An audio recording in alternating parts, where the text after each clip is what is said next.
Welcome, and thank you for joining Between Sessions with Justin and Challie. Just a quick disclaimer before we start. This podcast is for educational and conversational purposes only. It's not intended to replace therapy, counseling, or professional mental health care. We are sharing lived experiences and reflections, not prescriptions, and we encourage our listeners to seek professional guidance when needed. Hi, everyone. Welcome back. Thank you for joining us today. We had a teen request a topic, and it is talking about back-to-school anxiety for kids and teens. Which is wild because it's freaking July. I don't know when this is going to be aired, but we're recording it middle of July. And this has been a huge topic over the last, I would say 2 weeks. And at that point, school pretty much just ended. Yes. It was like school ended. And then the next week, every kid and teen that I see just about came in and what do you want to talk about today? I am dreading going back to school. I have so much anxiety. And I'm like, whoa. Yeah. We just got on summer break. What is happening? And it's not just one or two. I mean, it is across the board. Yeah. That is enrolled in school is having those similar thoughts and also worried about the summer going by so quick and almost worrying too much about it going by so quick that they're not being present. Yes. Okay. Yeah, I don't remember this because when I was younger, I got back to school jitters a week or so before, just kind of my gosh, I hope I can find my classes, just stuff, but this is not that. Also, I mean, thinking of environment, back to school stuff is already out in full swing at school. There's already maybe playing on that scarcity mindset that there's not going to be enough or things are going to run out. I mean, school supplies. And I think social media plays a big role in this of what people are wearing, what people are doing, how they're preparing. It just brings it so much closer now and doesn't even really let us have that full summer to enjoy. Yeah. Well, so I asked a lot of my school-age clients why. What are they feeling most anxious about when they think of back to school? Okay. And a big one that I got was bullying. That makes sense. Because they kind of get a little bit of a reprieve over the summer. But not fully anymore. No. It probably keeps it still really relevant for them. Where before, when we were disconnected for that whole summer, you kind of forgot about it, lessened. It wasn't at the forefront of our mind all the time. I had one individual tell me not so much bullies, more so teachers that are mean, that she has anxiety about having these same teachers that were just very, I don't want to use the word mean, but she described it as very unsupportive and just causing an anxious environment. Was it feeling of having to be perfect, pressure of doing well, or fear of failure and what the reaction from that specific teacher is going to be? Okay. So kind of I'm dreading English class because last year I did bad on this assignment and she called me out in front of everyone. I'm just pulling that. But I could feel that though. That makes sense. Yeah. Okay. So yeah, just bullying in general, both by peers and teachers, I guess, was a big one. A lot of the kids that are super anxious are the ones who are transitioning from one school to a different school. So kind of that moving up, going from elementary to middle school and then high school type of thing? Yeah. Okay. Because, a lot of times you're taking multiple elementary schools and smushing them all into one middle school. And then you're taking a couple different middle schools and you're smushing them all into one high school. So there's new kids, there's new teachers, there's a new schedule, bus times change. So they have to kind of, I have one kid who's so stressed out because the bus is going to come an hour earlier. And it's my morning routine. Also might be transition from having a backpack to a locker. That could be really big. I know trying to navigate that while also in that crunch time between classes can be really challenging. Okay. Getting lost is a huge thing. And then the other one I have a lot of kids that are really nervous about the workload. And these are the kids that we work all school year with mindfulness and kind of different things because they have such an intense workload during the school year because they're taking AP classes and then they're doing sports and clubs. FFA is a huge one. that I didn't even know was that huge, but apparently it is a huge thing around here and very time consuming. And so the summer, it's like all of a sudden, unless you're playing summer sports, but I'm talking like specifically school wise, all of a sudden there's no sports, there's no clubs, there's no homework, there's no anything. That's structure.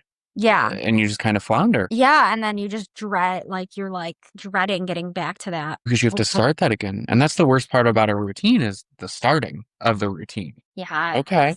And feeling like, okay, I barely survived that workload in 9th grade. So, like, there's no way I'm going to survive 10th grade. There's just no way.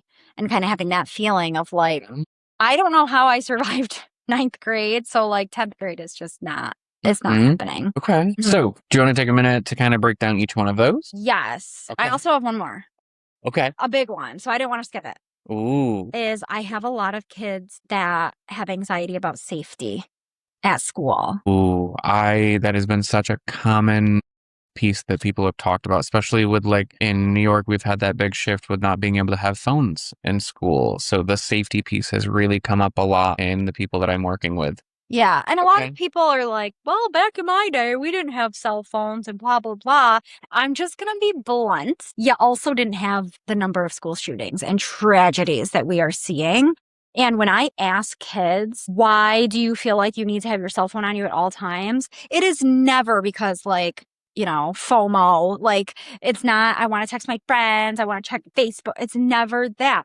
Across the board, unanimously, it is, what if there's a school shooting? How do I get a hold of my mom? What if I want to say goodbye to my parent? Like, just like, that's heart-wrenching. Yes. I will be very honest. Like, when I started having kids really talk about this, I thought it was going to be like, oh, well, I was used to talking to them or I wanted to make lunch plans. No, it got much heavier very quickly. I was not expecting that. It really took me back. Like the first kid I asked, like, how are you doing with this? And she said, like, I'm so scared because what if somebody shoots up my school and I don't have my phone and I can't say goodbye? And I'm like, you're in 5th grade. That should not be the biggest fear that's going on. I would have rather them have told me that it was because they wanted to make lunch plans. Yes. That would have been easier. She just wants to check her TikTok. Like that would have been, yeah. So that was definitely, especially as a parent, like it was hard to hear that. Oof. So, but yeah, let's break it down. So we have safety, bullying, the workload, switching schools. Yeah. So I think kind of starting first, looking at bullying. I think that is one that I think everybody experiences in some degree. Doesn't really matter the clique that we're in, social status, economic status. Kids are just bullied regardless. So maybe we can't exactly prevent it on the side of being bullied. And we'll get into this in a different conversation about maybe ways we can prevent it from the side of the bully. We'll do that. But how do we manage this? How do we try and manage this a little bit better? Do you have any tips? I have an answer for all of it. Yes, I have the answer. Ooh. Yeah, we don't even have to break it down. This is for all of these. As a parent,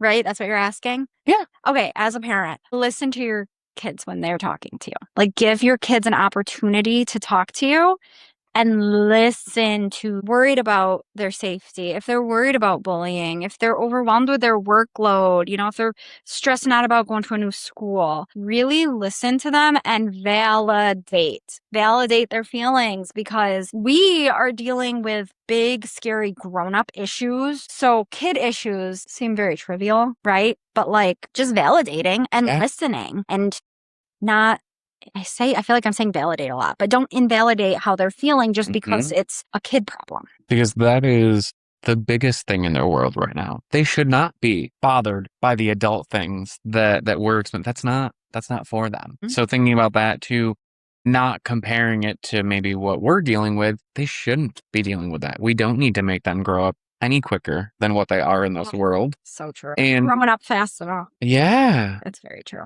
So bullying, it's something that it's probably going to happen regardless, but being able to have an ear for that to fall on that is they can feel vulnerable, that they can actually share that they can actually feel heard is going to go so far. Yeah, be a safe person for your kid. Don't be a bully at home. So then expanding it, even if we're not maybe specifically the parent, that could go for the uncles, the family members, those close people. If that kid is taking the time to actually talk to you about the things going on, give them that ear. Mhm. Take that time to listen because that takes a lot of courage for them.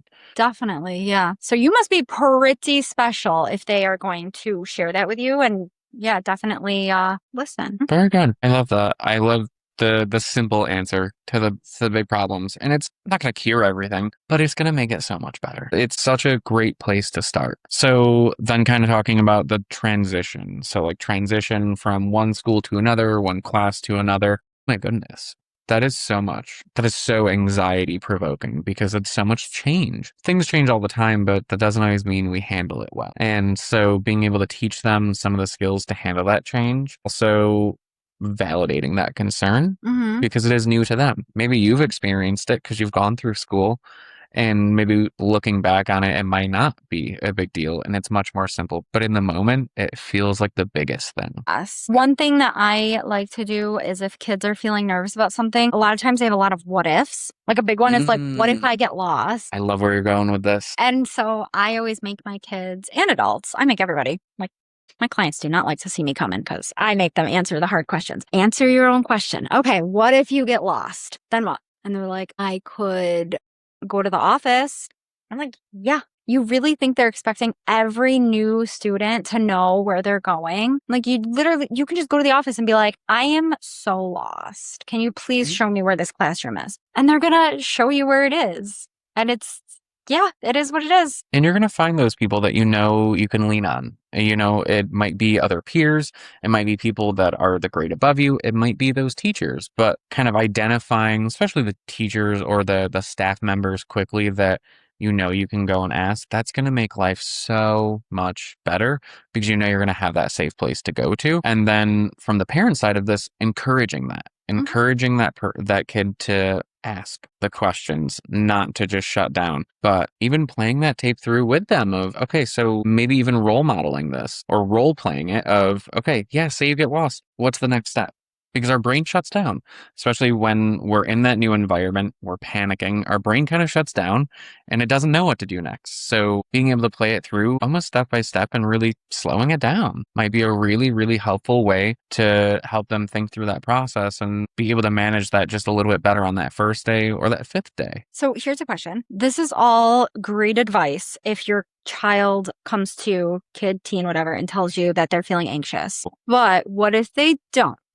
So maybe like looking for some of those signs. What are some like common signs that kind of make your ears perk up where you're like, they might be anxious? So ones that I've learned is experiencing headaches and not just from dehydration, but like some pretty consistent headaches. And this is where it gets physical. So these symptoms come out and many times these signs are physical too. So we can notice them even if they're not exactly telling us. So also is a pretty big one too. It might be a shift in mood or shift in attitude when we don't really know why and we think that it's nothing. And this is where hormonal teenager. Yeah. And it's probably easy to get frustrated at this too. Because again, back to that piece of being the parent, you got all the big life stressors going on. The last thing you want is your kid to get an attitude with you. Taking that second, especially around these changes, might it be those other changes, the hormone changes, them just having a bad day? It could be, but it could be something a little bit deeper. Yeah. So if you have a kid and they're experiencing frequent headaches, frequent stomach aches, you always want to rule out any medical conditions.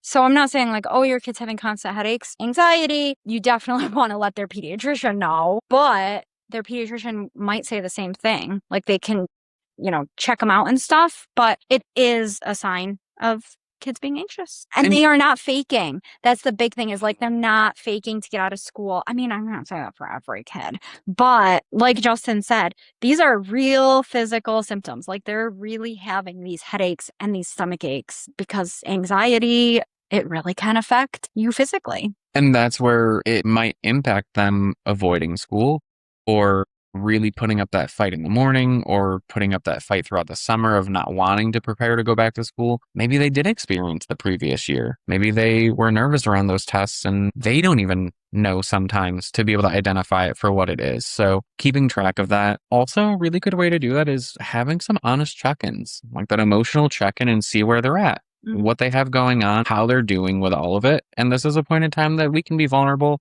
as the adult and maybe pull on a time that we felt uncomfortable or scared about something to build that connection. Yeah, I love telling my kids all about how I used to get lost in high school and accident. Like I'd be in 7th grade and accidentally walk into a senior classroom and be like, hello. Bonus point if you can make them laugh. Yeah, I mean, it happens, right? So, Were there any of the signs that we missed when it comes to maybe identifying or looking for those signs of anxiety?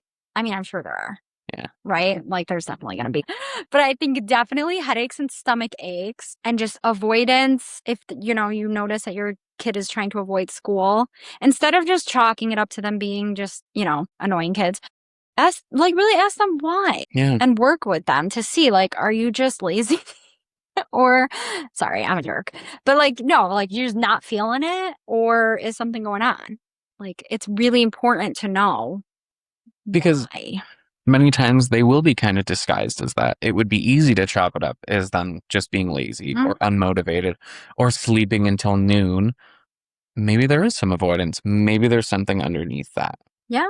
Well, Because I get it. Like, no parent wants to feel like their kid has anxiety because as parents, we take on everything is our fault. So, if your child has anxiety or depression, it is 100% your fault, but it's not, right? These things happen. And so, yeah, it doesn't make you a failure if your child is anxious. And that can be a really good point to kind of think about the things that are inside and outside of our control. So there is so much that is outside of our control when raising a kid, but there are some of those few things that are in our control, and those are where we can really focus that attention. So it might be making that list of the things that are going on that are inside of our control or outside of our control. Could be looking at the wheel of control or the circles of control and explaining that to them. And we also might learn something along that way. Or it can be a really good reminder. Maybe it's something that we've heard before and we just need a reminder because it's really easy to think that we are able to take on everything in the world. And it might be a nice check-in for ourselves too. So it can be a grounding activity for them, but also really benefit us too. Yeah, for sure. Love it. Safety and workload are the two that we have left. So let's think about the workload piece. What are ways to think about and maybe help that? Just maybe helping with coming up with ways to be organized when you have a lot on your plate. But honestly, I have to tell you, the teenagers that I have that have a heavy workload, they're like the kings and queens of organizing. It's never that they're not organized. They are organized to a T. It's just they have no room to breathe. So then it's kind of just, I'm all for it. You do you get that full schedule, you graduate high school with an associate's degree. That's amazing. But really kind of just taking a step back and just making sure that the workload is manageable. Yeah, I think that is something that is really easy to take on so much and be in all of the classes, all of the clubs, every sport. I've worked with so many teens that I'm like, I don't know how you have time to eat and sleep because every night of the week you're at a different sport or a club. I couldn't do that as an adult. I would be exhausted. So thinking about also the amount of sleep that we actually need in those growing years, what we need for nutrition, what we need, what our body needs, and trying to find some level of balance within that. And then try to have a social life within that and do our schoolwork. Holy moly. Not even just do your schoolwork, staying in the top 5% or whatever. It's a lot of pressure. Yeah. Part of that is just going to be normalizing it. Just being able to be mindful and have realistic standards for the kids also. I know kids are capable of so much. And many times they can be capable of so much, but feel the pressure that then ends up not allowing them to do as well. So kind of meeting them where they're at. I'm not saying that we want the kids to fail things, but encouraging and not being so hard if they don't do well on one thing when they're consistently doing well on everything else, not letting one not great thing overshadow everything else that they're doing. Safety. Yes, safety. This was actually a big thing for me when I worked in the school. Yeah? Yeah, because I remember I switched offices, and so everything was like rearranged. And when the kids came in, the first question they asked me was, where do they hide during a shooting? As if it's like, an everyday thing. Like, yeah, so when if or when there's a school shooting, like, where do we hide? And I was like, that's wild. That is like, these are like, I worked in elementary school, so we're talking like K through 6. And yeah, just one thing that I learned from working in the school is the procedures that they have in place, like lockdowns, everything, fire drills, everything, they are so research and evidence based. And I don't think people realize how much so, but I feel like the media like really hypes up these tragedies sometimes. And you don't really hear a lot about things that were avoided. And how they worked well. Yes. So when I went to a training in the school, the SRO actually, he's an awesome guy, but he said, he like gave me statistics. And for some reason, statistics always, that is my calm place. He said, like, statistically speaking, all the schools that had some type of tragedy that followed procedure, like followed lockdown procedure, they don't get talked about because they had no injuries, no fatalities, nothing. Right. So you just don't hear about them. So one thing I like to say is these things were not just like pulled out of a hat, like, oh, are we going to hide under desks or make a run for it?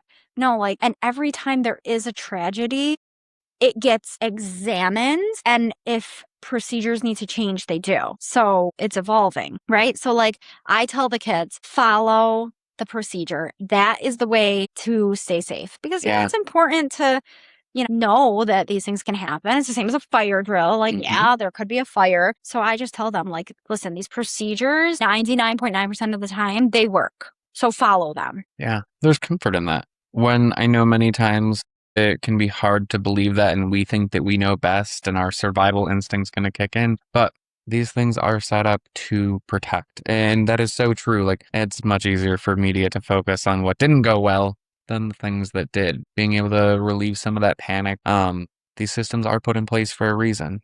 Yeah. And I think also validating that, this is going to get into, I have a fun little piece of the things not to say to kids when they're feeling anxious, but really validating that it's a possibility that could happen, but that there's things to be able to help either prevent it or things to be able to help them work through it. As we're wrapping up, we have a few things. So 3 phrases not to say to a kid when they're anxious. Love it. Okay. So we're going to go through each one. First one, there's nothing to be worried about. Not a great thing to say, but why? It's very invalidating. So we spent this whole episode talking about validating feelings. Yep. But I get it from the parent's side. Right. You want to like reassure that like there's nothing to worry about. Everything's okay. But what you're telling them is like the thing you're worried about, don't think is important. Yeah. So a better way to maybe say this is saying to them that I understand that there is something that you're worried about, or I understand that things might be tough at the moment, but we can figure out a way to work through this together. Yeah. Or even getting more info and asking, okay, I get that. Like, why? Why is this a worry to you? And kind of unpacking it a little bit. Yeah. Next one. Just calm down. Gosh. Why is that one not great? Please don't say this to kids or girlfriends. Because if it were that simple, we would be out of jobs. Literally. Like, just calm down. Why didn't I think of that? Thank you so much. God, my husband did that to me once where I was like, my anxiety is just so high. And I forgot what he said. He was like, it's all right. Just calm down. And I'm like, I can't. That's the problem. So at that point, especially if they are overwhelmed, the nervous system is super overactive and it shifts the way that our brain is working. We're in fight or flight or survival mode. What's a better way to be able to say this? Because again, probably with all of these, the intentions are good.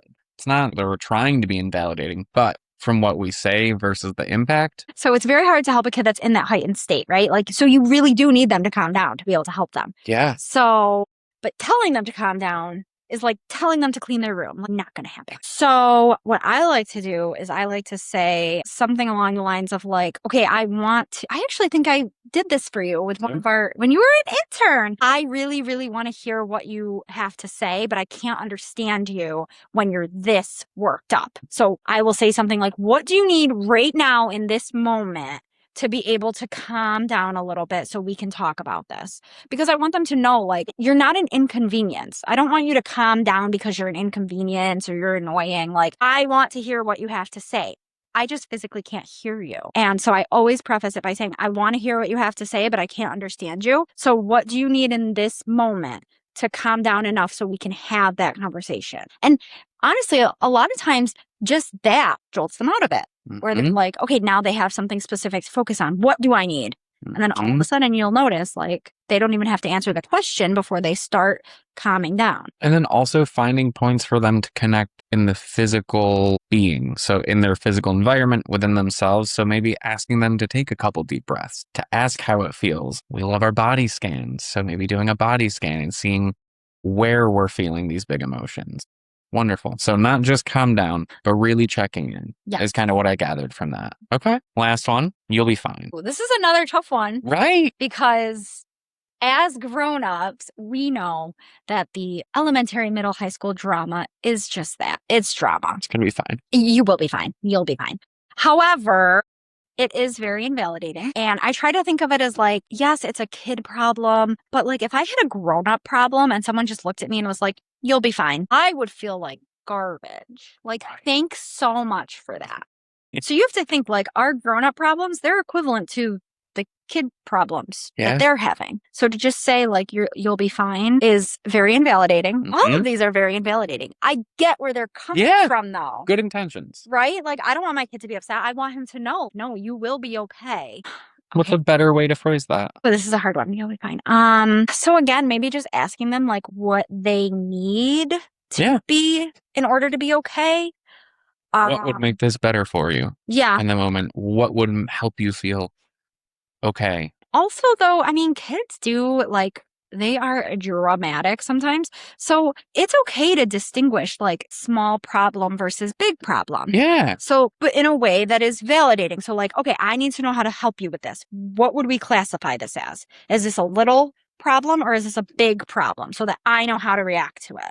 Right. Because then it gets them thinking and they're like, And sometimes we can be a little bit like bring some humor into it too, of like throw out some different problem solving things. Maybe some of them are great and some of them are like, do we need to get a hot air balloon and go find what it is? Yes. Getting them to come back down. Just validate. Like if you ask, is this a little problem or a big problem? And you know, like it's a little problem. Their lollipop fell on the floor. If they say it's a big problem, go with it. Just be like, okay, this is a big problem for you. So we need a big answer. And then, yeah, you can use humor. Like, does this mean we need a giant lollipop? Like, what are we doing here?